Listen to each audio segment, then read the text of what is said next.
Welcome to Lecture 1.3, Sectional Anatomy and Body Planes.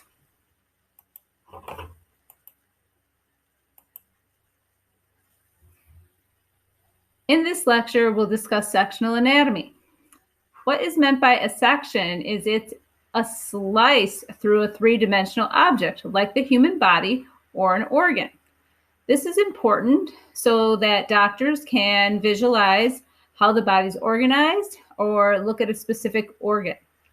Techniques that are used to do this, in case there's something wrong with an individual, are an MRI, a PET scan, or a CT scan.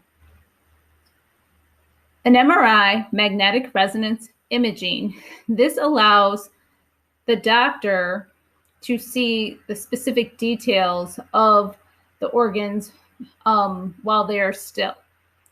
A CT scan can do the same thing, but it's not as detailed as the MRI.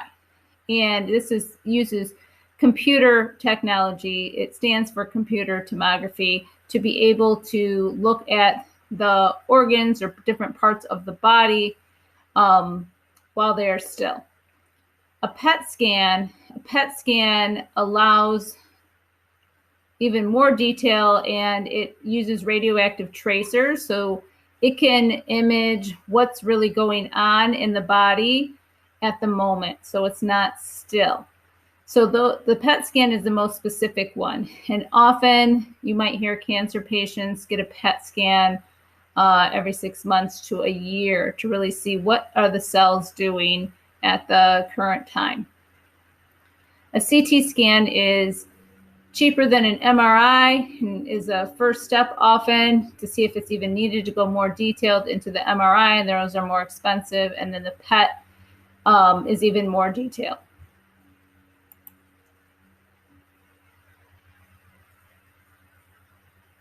The sectional plane. In anatomy, we refer to what sectional plane is it in. All right, so a sectional plane is a single view along a two-dimensional flat surface. The one that I want to discuss here is a frontal plane, frontal or coronal. This is if it's a frontal section, that would mean that I cut my body into the front and the back, the anterior and the posterior.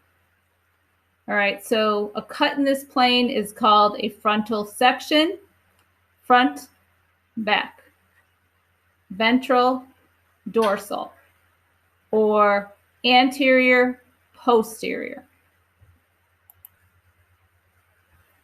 The sagittal plane, this is a vertical plane that cuts the body into left and right portions. So if I took an object and I just cut myself down the middle, it would cut me into my right and my left sides. It's mid-sagittal if it's exactly down the middle. It's parasagittal if it's not directly down the middle. So you can see it's asymmetrical. I have a lot more here compared to here. Now, sagittal could be, we could take a sagittal section, down the midline, and that would be mid-sagittal. Parasagittal would be like offset from the middle. If it is the transverse plane, that divides the body into the superior or the inferior. So this would be superior, going down towards the ground would be inferior. So if cut my head off, okay, that would be a transverse section. This is also known as a cross section. Okay, so just like this, that would be a transverse section. So here we can look at the different planes in the body. And so again, we can look at this. The purple one here, the purple one, that's going to be our frontal section. Okay, front and back. And you can see over here in this PowerPoint, the plane is oriented parallel to the long axis. So you can see the front, we don't see the back. But again, it's anterior and posterior, ventral and dorsal. If we look at the blue, This is mid-sagittal. This is dividing the body into the right and the left sides. Again, a mid-sagittal section.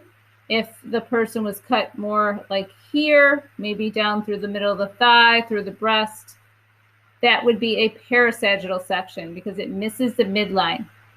But it still is dividing the body into left and right parts. They're just unequal. Transverse, you can see the transverse is perpendicular to a long axis. So this here, you can see this is going to separate the superior part of the body, which is towards the head, from the inferior part of the body. So directional term would be like this is a transverse section. This is also a cross section. So you can see the views here. This is a frontal plane. This would be a mid-sagittal plane. And then this is what the transverse plane would look like. And you can see this is a cross section, which is a transverse section.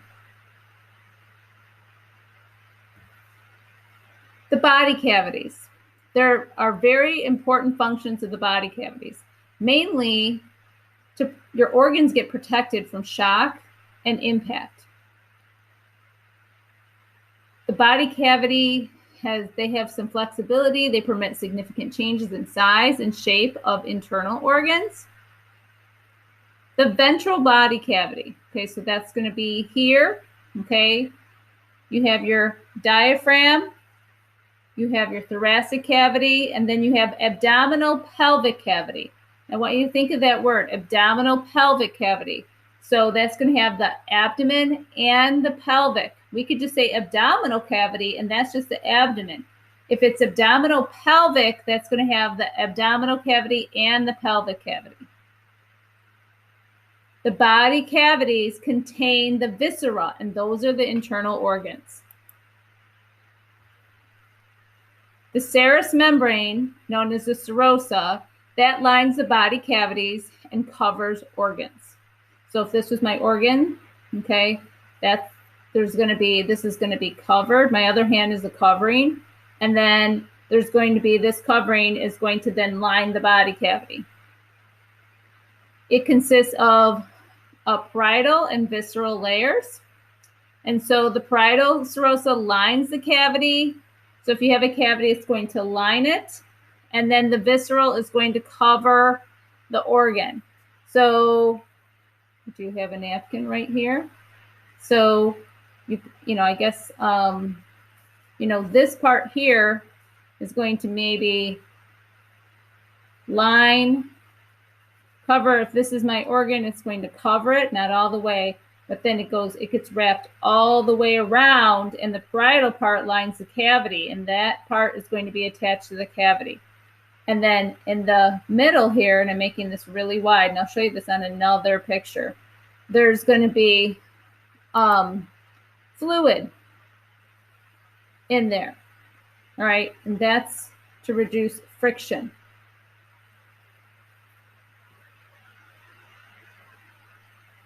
The thoracic cavity has a right and left pleural cavities, and they contain the right and left lungs. There's an important part called the mediastinum. The mediastinum has an upper portion that is filled with the blood vessels, the trachea, the esophagus, and the thymus. If you haven't heard of these things, maybe I'm sure you've heard of blood vessels. The trachea is your windpipe. Esophagus is the tube that your food goes into after you swallow it and brings it to your stomach. And the thymus is important because it makes T cells. And the T cells are a very important part of your immune system. All right, so the upper portion of the mediastinum, okay, is the blood vessels, trachea, esophagus, and thymus. The lower portion has the pericardial cavity. And pericardial cavity, okay, peri means around, cardial is referring to the cardiac muscle. So the heart is located within that pericardial cavity.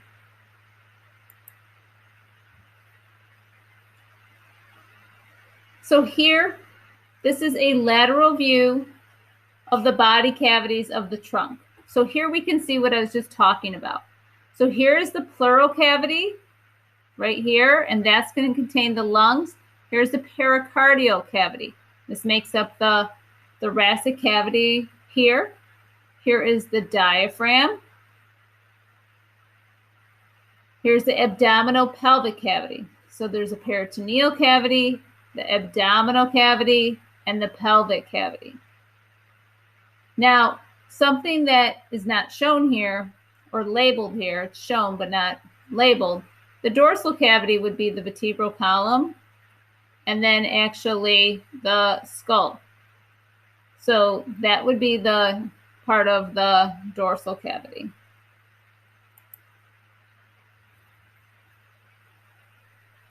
All right, so this shows you what I was trying to show you before with my napkin. And so here, this is going to be the parietal layer of, like, if we're talking about the pericardium here, the layer of the serous pericardium. This is going to be the cavity. This is the visceral layer. So again, okay, so this is, going to be the, if I had, if this is maybe my organ here, or like you can tell like the fist there going in, this would be this part here of the balloon. This is going to be the parietal layer. Okay, and that's going to attach to the wall of the body cavity, where the visceral layer here is going to be the layer that lines the organ. So you can see like how it lines the heart. And then this is going to be, the airspace would be like the cavity.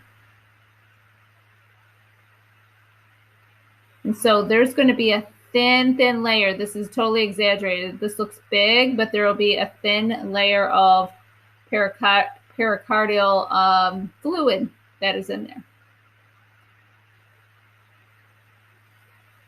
This is just a different view because I want you to practice the section. So this is a transverse section, also a cross section.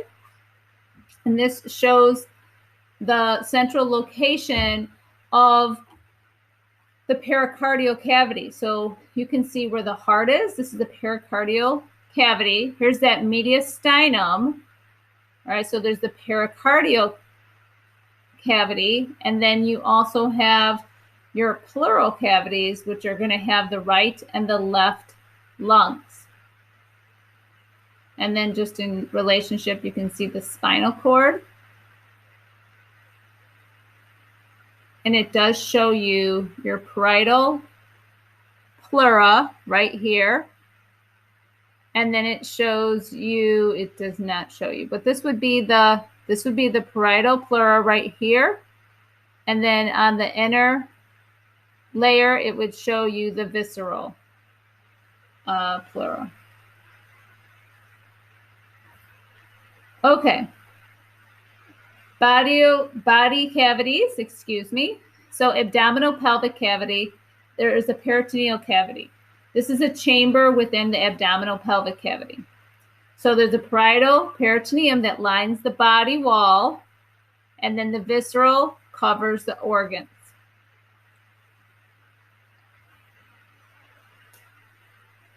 The abdominal pelvic cavity, this is going to be the superior portion. Okay, so this is going to go from the diaphragm to the top of the pelvic bone. And this contains the digestive organs. And there is also a retroperitoneal space. And retro means behind or backwards. And so this is an area that is posterior. Remember, anterior, posterior is going to be like backside to the peritoneum. So that makes sense. Okay, but it's going to be anterior to the muscular body wall. This is going to have organs such as the pancreas, the kidneys, the ureters, and parts of the digestive tract.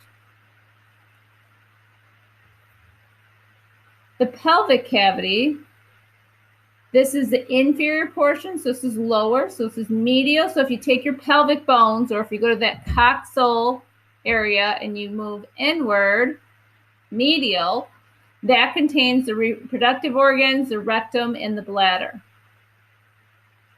All right, and that's it, everybody.